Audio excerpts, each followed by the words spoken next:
Good afternoon, good evening, beautiful people. This video is specially made for our kababayans who have been trying to write comments in my videos, how to find and how to secure a job here in Central Asia, particularly in Kyrgyzstan, Kazakhstan, and Uzbekistan. And for those who are new here in my channel, I've been working in Kyrgyzstan for 7 years, and currently I'm in Uzbekistan because I tried to explore a bit because I've been working there for 7 years, as I've said, so I'm trying to explore. So uh, I will try to speak in Tagalog para maintindihan ng lahat. I'm Bisaya, so medyo nahihirapan ako, but I'll try. So, ito lang, yung gustong magtrabaho dito, make sure na ready ka ha, kasi ano talaga, iba talaga. Pero yung mga nagko-cross country, kasi alam nyo, dito ngayon sa Uzbekistan, pahirapan. Ang daming mga so far na nakilala ko na naghihirap sila dito kasi yung mga employers nila, medyo hindi tumutupad sa anumang mga nakasunduan nila nung nasa Pilipinas pa sila kasi pumasok dito ng mga turista, and then ang iba naman dumaan sa DMW, subalit sila yung bumili ng mga tickets nila. And kung ako lang tatanungin talaga, if possible, makiusap, and then you try to negotiate to your employer na sila talaga ang magbili. Imagine, yung iba kasi okay lang, na-reimburse sila, yung iba hindi. Yun ang pinaka masaklap doon.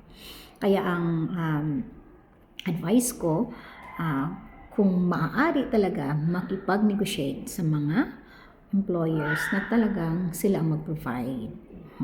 So ang pinakamaganda lang sa Kyrgyzstan, kasi most of the employers talaga, sila talaga ang nagbibigay ng nagpo-provide ng visa, ticket, lahat talaga. And if mayroon ka man, for example, yung dumadaan ng DMW, nire-reimburse nila yung mga gastusin, halimbawa, yung bayad sa medical. Pero of course, excluding na yung mga nagasto ninyo, halimbawa, kung malayo sa area ninyo yung DMW office, POEA office. So, for example, mag-hotel ka, of course, hindi na yun kasali yung pamasahe. Yun lang talaga yung payment na around $100, tapos yung medical, yun. Maano pa yun, ma-reimburse yun. Mostly talaga sa mga employers.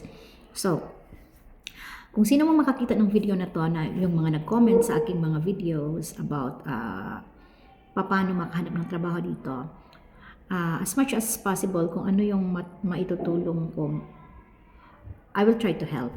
Kasi meron tayong mga kababayan na natulungan na, halimbawa doon sa Kyrgyzstan, meron tayong 8 Pilipina doon na tulungan natin na nakasecure ng job. And then for the school year 2026-2027, okay? So ibibigay ko yung, kasi mas madali talaga kasi kapag may referral talaga.